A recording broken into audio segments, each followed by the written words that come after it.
true or false? That is the question that we need to know for today's exercise on the podcast. Facci and I are going to go through 12 different statements about your 2025-2026 Indiana Pacers and determine if the statement is true or false. So hopefully you guys enjoy this today. Play along with us. And in addition to that, today at practice, Rick Carlisle addressed the situation involving Kam Jones, who was arrested for speeding and leading the police on what was considered a chase in the police report. Rick Carlisle had some comments on that, and then Cameron Jones followed up with an apology. I want to play that clip from practice. Here's what Rick Carlisle and Kam Jones had to say. Have you heard my comments on the radio show today about this situation? My feeling is that this is going to turn out to be a speeding ticket and probably not much more. The kid thought he was going to be late to practice, so he's going too fast. And I'm not going to get into much more about it than that, but he insisted on apologizing to the team today, and I just want to let him say a few words to you guys right now. I'm obviously deeply sorry to the Pacers organization, the fans. This is a pretty traumatic experience for me. I've never been through anything like this, but definitely a mistake that I've learned from, and anything close won't come. Nothing close will happen to this again. Did I say that right? Sounded good. It won't happen again. Yeah, there we go. Deeply sorry to the organization, and looking forward to kind of letting this go past and get back to work. Thanks, Cam. Thank you guys. I give a lot of respect to Kam Jones for having the guts to get in front of not only the media, but the fans and apologize for his actions. I mean, at 23 years old, a rookie, second-round pick, getting yourself in that situation this early on in your career is not something that you probably expect to happen. And if you listen to any of the fans that followed his career over at Marquette, they just spoke so highly of him. So I think that it was good for him to address this, a mistake that he made, but he felt bad, he felt remorse, he apologized, and now you move forward. And so, speaking of moving forward, let's go ahead and move forward with today's episode as we continue our conversation talking about this 2025-2026 Pacers team with a fun segment called True or False. This is Tyrese Halliburton, and you're listening to Setting the Pace. Well, hello there, Pacer Nation, and welcome back to another episode here of your go-to Pacers podcast, Setting the Pace. Happy Wednesday. Hope y'all are having a great day. Joining me today to talk about your Indiana Pacers is the one and only Michael J. Facci, the former president of the Jermaine O'Neal fan club. Facci, how's it going? Former, never that, man. I'm telling you, no, bro. You are. You're not the president anymore. You cannot forget his birthday and still be the president. Forget his. I remember. I didn't say it on the podcast. Whose fault is that? In my own thoughts, and hey, you know what, Jermaine? Good stuff. You're vice president now, buddy. Yeah, right. Yeah, who took my spot? You? Anybody that loves Jermaine O'Neal, because obviously they love him more. Did you see the post? Somebody said they had a high school Jermaine O'Neal jersey on YouTube. Oh, I got two of them. One of them was that I personally met Jermaine O'Neal and got him to sign. So how about that for a little president of the Jermaine O'Neal Club? All right. Okay. Well, did you mention his birthday on the podcast? No, not this year. But no, love that jersey, fresh jersey. But anyway, hey, look. Regular season basketball right around the corner. A blink of an eye. We're talking about taking on the Oklahoma City Thunder. And as I hear right now, Jalen Williams not expected to play. Look, obviously you wish him a speedy recovery with his wrist injury. But I know a team that's without Tyrese Halliburton. So you know what? I think at this point, let's have a game, man. And playing the team that took you out, I think it adds a little bit of it's personal. OKC on a back-to-back. There should be good vibes for the regular season opener, and I'm really excited for it. It's going to be an interesting game, I'll just say that. But the Pacers being so thin at point guard, I don't know what to expect going into this game, but I do think that the Pacers will play hard. I have a feeling it'll be close. My kind of prediction right now is it'll be close at first. OKC pulls away at the end. I think they just have too much firepower compared to what we have on the Pacers roster right now currently, with so many guys banged up. Yeah. But, I don't want to be a Debbie Downer, so let's not do that today, Facci. We're going to play a little game of true or false, and I have come up with 12 statements, and you and I are going to go back and forth determining if that statement will end up being true by the end of the season or false by the end of the season. So are you ready to do this? I am. I'd rather play true or false rather than truth or dare. I mean, I don't know if the kids still play that these days. I'm showing my age, but I think for true or false, I think these are some good questions we're going to run through that it's going to take the rest of this season to really find out, but there's a couple ones that'll get you thinking. You said, I don't know if the kids still play that nowadays. Why does it have to be kids that play? Why can't adults play truth or dare? what grown adult, truth or dare? At that point, it's like, hey man, I'm not I've looking played it to get in recently. trouble with anything. I'm looking to just live my life. So, Truth or dare, Facci? truth, Are you the president of the Jermaine O'Neal fan club? truth. That is a Yes, false. true. I don't think anyone's daring me to do anything anymore at this No. point. It's no, thank I you. dare you to But shave your beard. that's been a long time. I don't even know if anyone on here remembers. It's been like 2 years since I've gone fully shaven. I lost a bet. Probably the last time I did one of these, type of bets, and I had to have a Fu Manchu. It was a terrible look, just a Oh yeah, I do remember that. awful look. Yeah. So I haven't gone clean shaven since. Well, it's a good thing. There's a lot of ugly underneath that beard, so we got to make sure that we don't see any more of it. I am just giving Facci crap all episode, so you guys can hear it in the comment section. Boom. I just Yeah, love yeah. I love messing with Facci. It's my favorite thing to Hey. do. We got years and years under the belt going after it, playing off of each other. So I'm not even going to go into the comment that was made the other episode ago. That was a wild comment. That one came out of nowhere. I honestly did not know what I was doing, and it just hit me. It was funny. But yes. I think our listeners liked it. The first Yeah. comment on YouTube was pretty great. Exactly. Yep. Well, anyway, Let's get to it, and I want our listeners to play along with us. So if you're on YouTube watching this video, play along with us. You can just number it 1 through 12 and then write true or false. And I might put the questions up so you guys can see them on the YouTube video, but I don't want to promise anything. So the first one here, Facci, true or false? Taelon Peter logs more minutes this season than Johnny Furphy. I'm going to go false. I think it'd be a hot take if it was the case. I think right now, present day, it's interesting that we're even at this point because Johnny Furphy felt like the darling of summer league or the offseason. Now here we are. He's banged up. Taelon Peter played, like we talked about a few episodes ago, the most minutes of any Pacer in the preseason. So it's like his stock's going up while I guess Furphy's stock's going down, but I'm still going to say false. The only reason why I can make the case for this being true is because of the position, right? Furphy plays a lot of 3. He plays some 2, but not a whole lot. And Taelon has been playing a lot of point guard and 2 recently, so it's tough. I think I will lean false as well. I think right now it does feel kind of like in the moment you might want to pick Taelon. I think maybe by the end of November, Taelon has more minutes than Johnny does, but by the end of the season, I think Johnny Furphy will end up logging more minutes. So this one is false for me. Let's move on to question number 2. You want to read that one? Yeah, Bennedict Mathurin ends the season as the starting shooting guard. What do you got? I'm going to say true on this one, Facci. I think that the Pacers are going to ride this one out. I know that he did not agree to a contract extension, so he is, a restricted free agent. There's a lot of question marks there, but the Pacers can't afford to let Bennedict Mathurin walk for nothing, and I don't really see a trade ensuing unless something does happen at the deadline. This team's really bad, but I don't know. I feel like he's going to really play his way into being a big piece for this team moving forward, and I don't know. I mean, they got to figure out if he's going to accept a different role. If Halliburton comes back and he's coming off the bench, will he accept a 6-man role? That's going to be tough, but I don't know. I think by the end of the season, he'll still be on this team. Yeah, I'm saying it's true. I think that if you want to re-sign Mathurin, at this point, the best path to do it is keeping him as your starting 2 guard. I think if you were to bring him off the bench, that might be something that he might look at to say, hey, this could potentially hurt my value in the offseason, or this is what you really think of me, or anything of that sort. And I think it's in their best interest to keep him as the starting 2 guard, but I also think that he's going to earn it and deserve it, not just be handed it because they want to re-sign him. I think he's going to deliver with his play. I agree, Facci. Let's move on to true or false. Number 3, Tony Bradley will play his way into the backup center role behind Isaiah Jackson. True or false? I think at times, but not consistently. I think there could be like a little moment. So I'm gonna say false. I think there'll be a little blip, but like on the radar of, oh wow, there's Tony Bradley here, but I don't think he's gonna consistently take that job. So I would have to say false.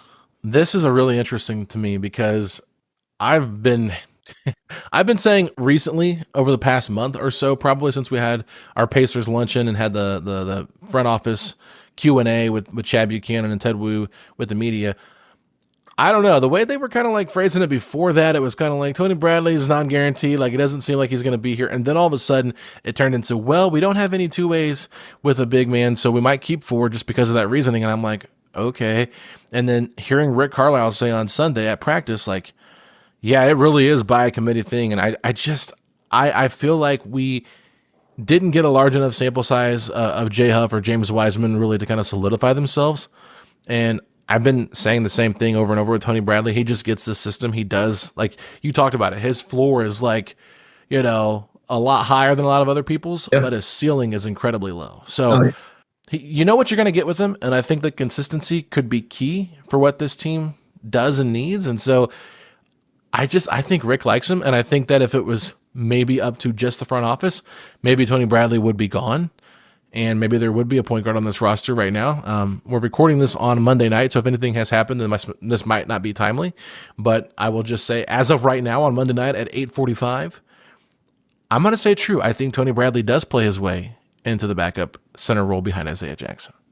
Yeah, I think the asterisk is for like how many games, how, anything like that. Long season, is he on this roster in 2026, aka January or on? We don't know. He's clearly probably the contract that could be most likely to be waived if the Pacers need to make a move. If they're one more injury away at point guard, that could be the end. But I think for right now, Tony Bradley looked safe. He looked like, if you're saying, hey, what's the low risk? It was Tony Bradley in preseason. For that, I can't argue it. All right, Facci, let's keep it moving here. Number 4. Number 4, Aaron Nesmith will lead the team in three-point percentage. Man, this is the tough one here, Facci. I'm going to say false, only because I do think he's a great shooter. I think he could be in the top 3. I just feel like he's going to take a lot more three-point attempts this year, which could impact his overall three-point percentage. And there could be somebody else on the roster that takes less three-pointers but ends up having a better percentage. Now, we didn't put a caveat in here of minimum 100 attempts, minimum 50 attempts, whatever it might be. So even if we did like a minimum of 50 attempts, there could be a world where I see Obi Toppin being a better three-point shooter this season. Could Ben Shepherd finally, catch fire and do that? Yeah, we wish. What about Jarris Walker? I think there's other people out there that might shoot less that might have a higher clip. So I'm just going to say false because I think Nesmith's going to put the shot up a lot more than he has before.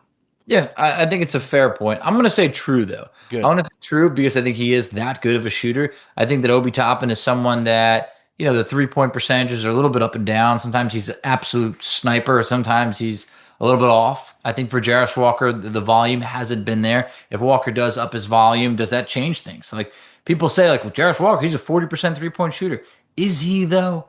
I think right now the volume hasn't been there consistently enough to be able to say, hey, that's a large sample size. So I'm going to say true just because Nesmith's proven that he's been a really good three-point shooter. Mr. 50, 40, 90 last year. But, yeah, obviously without Tyrese, with more volume, anything could happen, but I think that if it ain't 40, it's probably 38.5 to 39%, which you can always live with. That's a really good three-point shooter. I agree. I think he's going to be up there for this conversation, which is why I thought it was a good true or false question. All right, number 5. True or false, Facci? Pascal Siakam makes his second All-Star appearance as a member of the Pacers. I'm saying true. I think Pascal Siakam is an all-star this year. I think just the big thing with that is the Pacers got to have the wins to back it up. And I think if Indiana at the deadline or, right around all-star break is happening, if the Pacers are like the 5th, maybe 6th seed, something like that, I think that's enough to say Pascal Siakam has really been a major part of why Indiana, that was counted out, is a playoff team. So it's obviously contingent on the wins, but I'm still saying true. I'm going to say true as well. I think Pascal Siakam is going to put up some crazy numbers this year, and we've already seen him taking a lot more shots in preseason than he normally has. And I think they're going to have to go to him because they don't have a Tyrese to go to. They don't have a Miles to go to. Like, sure, Mathurin can score and Nembhard can shoot the basketballs, but I mean, without McConnell, without Turner, and without Halliburton early on, right, you're going to really need someone to take those shots. And this is where I think Siakam's number could be closer to 23, 24, 25 points per game, which if you're looking at the Pacers and you see those kind of numbers, like even if the Pacers are like flirting as like a 7-8 seed, like I think he could get in as a reserve, like by a coach's decision, right? Yeah. Might not be a starter, but I think coaches will be like, man, this dude's a problem. Like, think it'll be I a got to starter. vote him in. Yeah, I don't think it'll be a starter. I think it's just you know, if you're the Pacers, like, and you're a starter, I think it's got to be that you're having like an incredible year, you know, as a team and things like that. And I just don't think they're gonna have the wins to back it up. I think if he's to make an All-Star, it's as a reserve, and there's nothing wrong with that. That's incredibly impressive. But yeah, I do think that Siakam's in for a really good season. Next question on our list. This is true or false. Jay Huff will make 100 3-pointers this season. For reference, he made 81 last season. If you're thinking about this, he basically just has to make one every game, and then in like 19 other games, just make 2. So it's not like it's that many, but it's also like we only saw him take like what, 4 or 5 in preseason. Whatever it was, he missed all of them. So I can't remember how many he took, actually, to be honest with you. Maybe I think it was a little bit more than that, because I remember him having an 0 for 3 type of performance. Okay, he probably was like 1 for 8. I think around 12%. Okay, so he did make 1. He was indeed 1 for 8 to be exact. Good guess there with around the 12.5%. I know he made 1. I think the Spurs called him Larry Bird after he made it. Sean Elliott's like, whoa, I didn't know he had Larry Bird over here. I was like, wait a second. If we had Larry Bird, this wouldn't be a starting center competition. So I'm going to say false here, Facci. I just don't think he's going to get the amount of playing time that he needs to get up the attempts. I mean, last year his numbers for Memphis were incredible, but I don't think it's going to carry over. He does not look like he really fits this team right now, and maybe I'm just like so prisoner of the moment that he'll figure it out. But even if he does figure it out, I think it's going to take a couple months, which could impact what his overall total number is here. So curious your thoughts. Oh, this is really hard. I guess if I'm a prisoner of the moment, I say, no way. Like, this guy just went one of the, you know, so like, I'm just going to flip it. I'm going to say true. I think he gets it together. I think he does play a bigger role. He averaged 11.7 minutes last year. It's not a lot of minutes. Maybe if he plays 14 minutes a night, it's a little bit of a bigger role. Maybe in Indiana's offense, maybe he's getting up a little bit more threes than he did in the past. So I'm going to say true, but I'm not saying it off of what we've seen. I'm saying this off of, come on, at some point, Jay Huff's got to get it together. And I think that if he can stay healthy, he played 64 games. What if maybe he's able to play 70, a little bit of a larger role, things like that. So I'm going to say true, but that's more me kind of fingers crossed, hoping that it's true. All right, Facci, before we move on to our next 6, let's go ahead and take a quick break. But before we go to our break, actually, I want to review these 6 one more time with you just to go through our answers. So number 1, Taelon Peter logs more minutes than Johnny Furphy. I said false. You said false, correct? All right. Number 2, Bennedict Mathurin ends the season as a starting shooting guard. We both said true? True. All right. 3, Tony Bradley will play his way into the backup role behind Isaiah Jackson. I said true, and you said false? Correct. All right. Number 4, Aaron Nesmith will lead the team in three-point percentage. Your answer was? True. Mine was false. Pascal Siakam makes his second All-Star appearance as a member of the Pacers. True. I said true. And then lastly, Jay Huff will make 100 3-pointers this season. I said false. You said? I said true, but I'm just praying at this point. Okay, well, Facci's going to be praying, and while we're taking a quick commercial break, hopefully he can get some, Hail Marys up to the Lord. So we'll be right back after this. What is up, Pacer Nation? I'm Alex Golden. And I'm Mike Facci, and we are the hosts of your go-to Pacers podcast, Setting the Pace. That's right, Facci. Tune in for your daily dose of Pacers basketball Monday through Friday, breaking down every game, transaction, and news around the Eastern Conference champs. From the late-game heroics to Carlisle's chess moves, we're bringing the energy, the insight, and that pep in the step that you won't find anywhere else. So hit that subscribe button and join the conversation. Let's go, Pacers!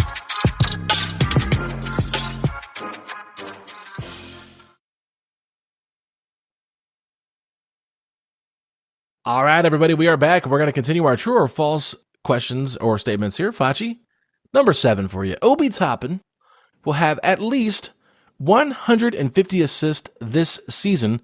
For reference, he's had 128 in back-to-back years for the Pacers. I'm going to say false. I think Obi acts as more of a scorer next year, looking for a shot just a little bit more. So while 128 to 150 is not a huge jump, I still don't think he gets it. I'm going to say true. Okay. And the reason I'm saying true is because I have seen Obi the passer a little bit more in preseason. I don't know if you saw that or not, but he had a really nice lob to Bennedict Mathurin. There's been other times where he's drove down the lane and dished it off to somebody. So while he he hit Ajax on one that he missed, right? Yes. Is that what it was? Yeah. I remember that one in particular. I just think if he's playing with the starters too, like, yeah, he might be asked to be more of like a spread shooter. But if he's out there and like they close out on him and he kicks it out to like Nembhard or Nesmith or Mathurin, like one of those guys could score, or Pascal, like whoever.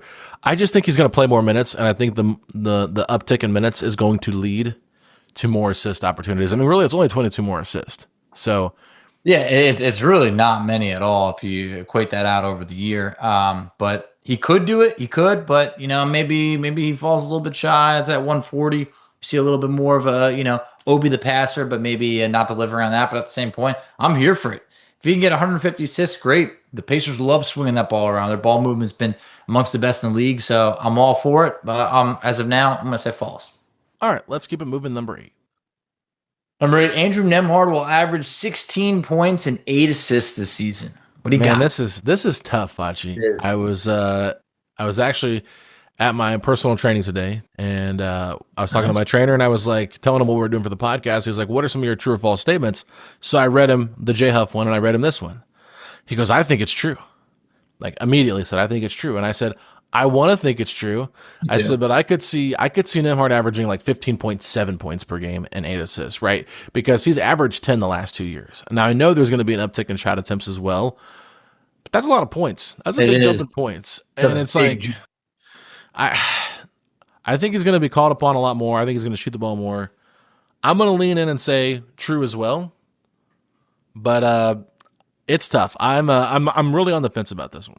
I'm going to say false. I just think it's a big jump. I could see him averaging 15 and like 6.5 or 15 and 7, something like that, and like that's a big jump from where Nembhard's been. Like I know it's like, come on guys, what do you mean he's going to take more shots? A 6 to 7, 6 to 7 point jump. 6-7. It's I am definitely not on that train. Like I said, I'm so old I couldn't even tell you what's going on.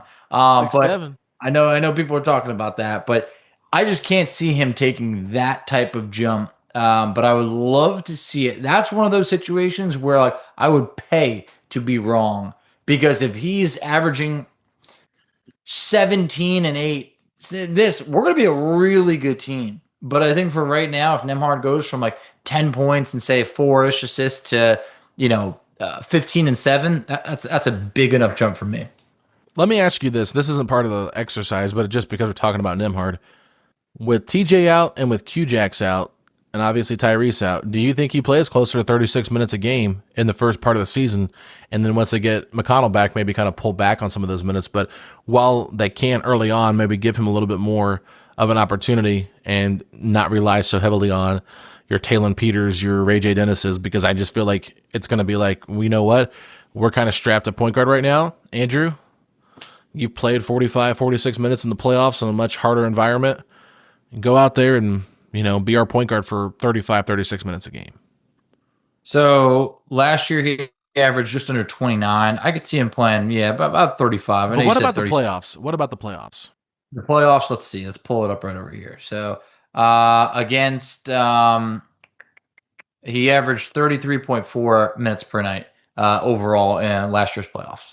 Okay. So I could see him playing about 35 minutes early on, like 34, 35 minutes early on, and then that eases up a little bit more when McConnell comes back. But yeah, he's going to have to play more minutes. That's just exactly what it is. 9 per quarter? Yeah, 9 per quarter. I mean, that averages out to 36. So yeah, I guess probably 8 and change per quarter. I'm saying a little bit under that, just because 36 minutes, it's a lot. It's a lot. But I think he'll probably play somewhere between that 30 to 35 minutes per night, I would say easily. All right, so I said true, you said false on this one.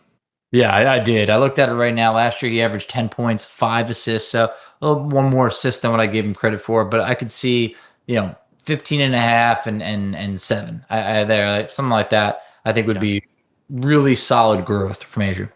All right, number 9. I think it's my turn here, Facci. Yep. TJ McConnell will play in 60 games this season. Oof, man. And Radio silence there was great for the podcast. yeah. I mean, it wasn't an eternity, but I think at this point, like those Sure felt like it. hamstring injuries are tricky. Those things linger. Like when you have a hamstring injury, sometimes that's like that thing goes on for a while. I'm gonna say true, but I think that it's now like 60 to 65 games total. So I'll say true. Okay, I'm going to say false here, Facci. I mean, Okay. that's 22 games he's missing. He doesn't really miss a lot of basketball. He doesn't. That's the thing. If you go back and look at his basketball reference page, I think there was one season maybe he got hurt for a little bit and he only played like 21 games. But for the majority of that, he's played at least 75, I feel like, or more. Yeah. So you have it up. So I got it right here. So 79 games last year. Great. 71 before that. 75 before that. 2021, 2022, only 27 games. Before that, 69, 71, 76, 76, 81, 81. So, yeah, I'm going to say that he does it just because, like, McConnell, I feel like is the kind of guy that if he's got two working legs, he's going to be out there.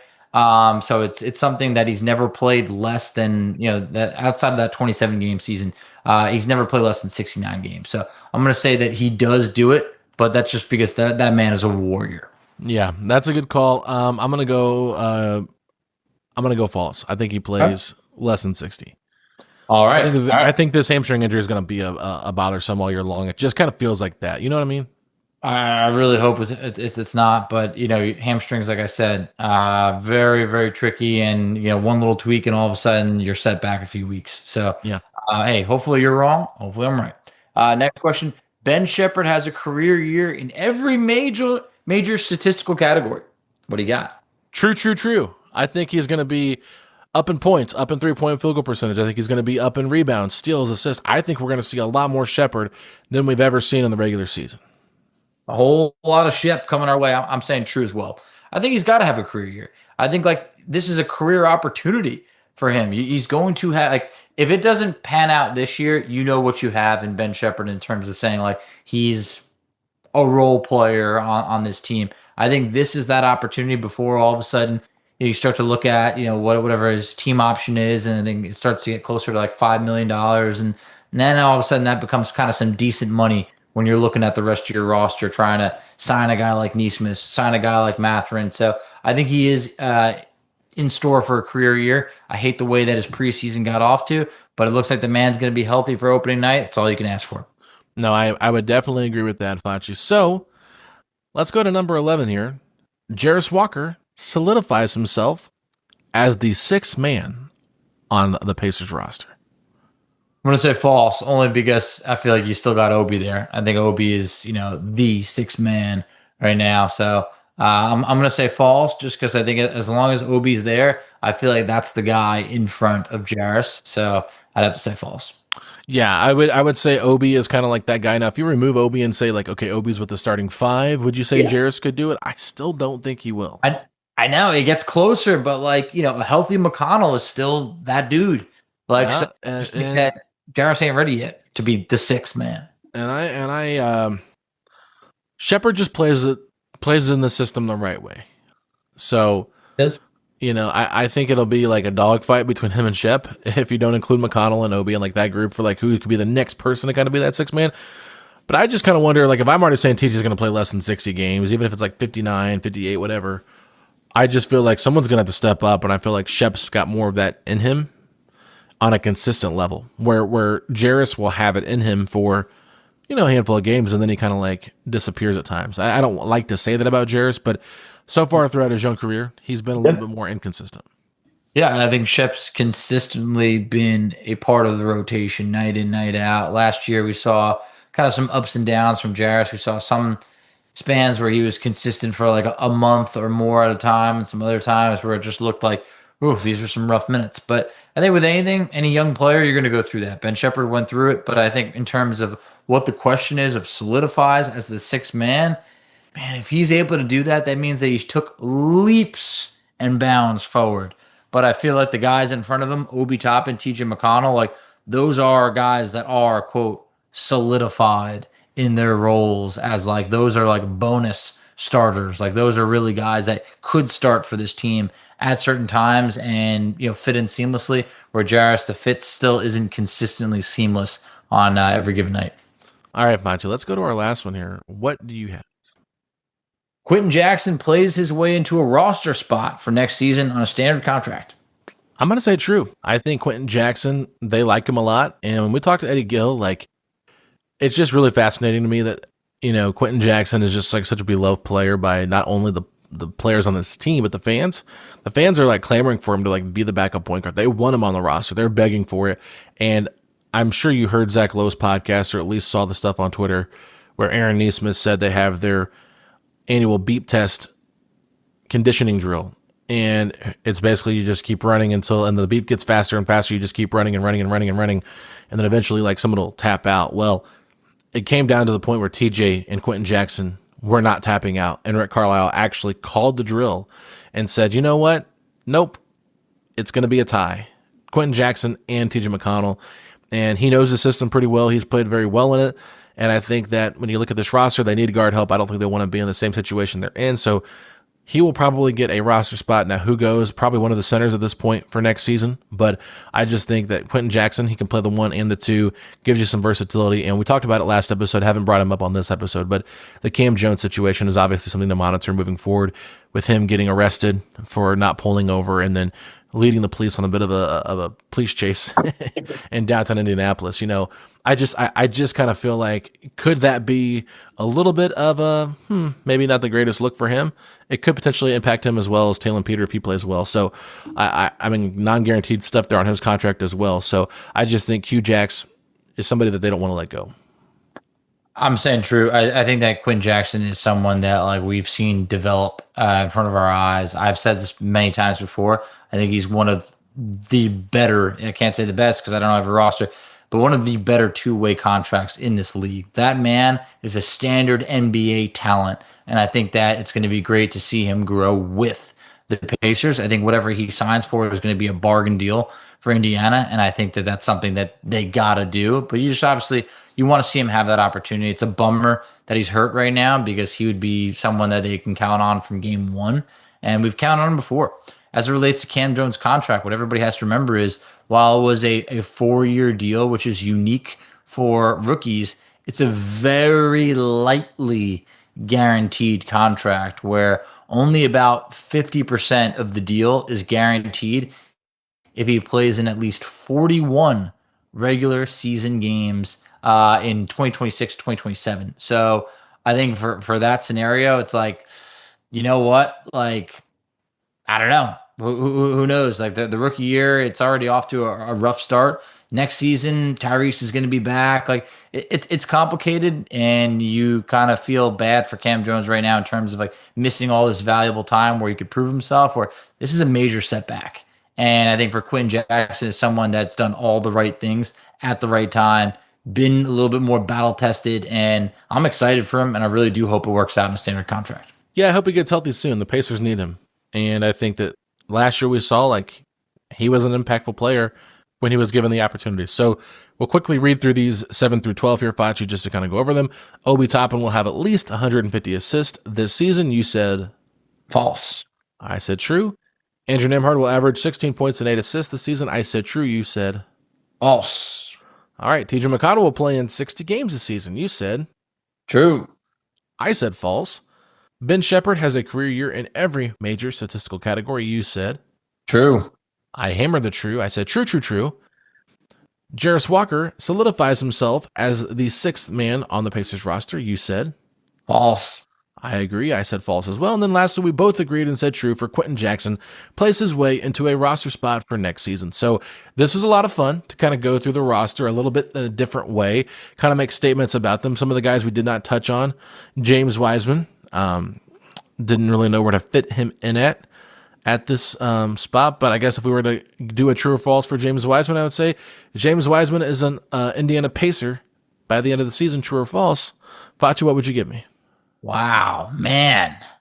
Ooh, at this moment, it's hard to say true. I'm going to have to say false at this point, but there's just so much that remains to be seen. So I'm going to say false, I guess.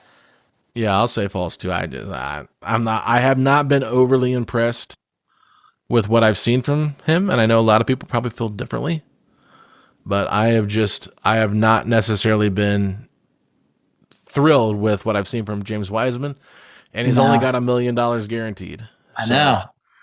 That's the thing. Like you look at like whoever's coming off this roster, it's probably between James Johnson, James Wiseman, and Tony Bradley, and I think it's between those guys, and that just shows like it's going to be a battle at the center position, and we don't know who's going to come out. Like the winner of that is getting the third spot. There's 4. That's typically not like the winner. Like wow, you've earned the right to be the third string center, but that's where we're at right now, and it is an absolute position battle.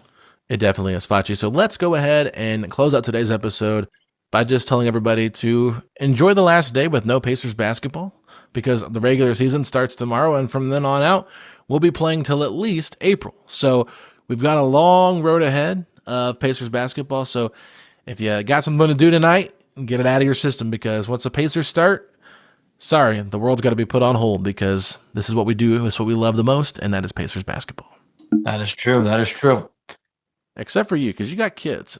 I got kids, man. I got kids. My son was born in what I thought was, I remember looking at the playoffs, like, well, I don't know how long the Pacers will make it. My son was born like right before the Bucks series started, and then all of a sudden we went on such a run that I was almost like, sorry, kid, but you're born in the midst of the Pacers championship. I don't know when it's going to happen again. So you got to kind of roll with the punches here, and that he did.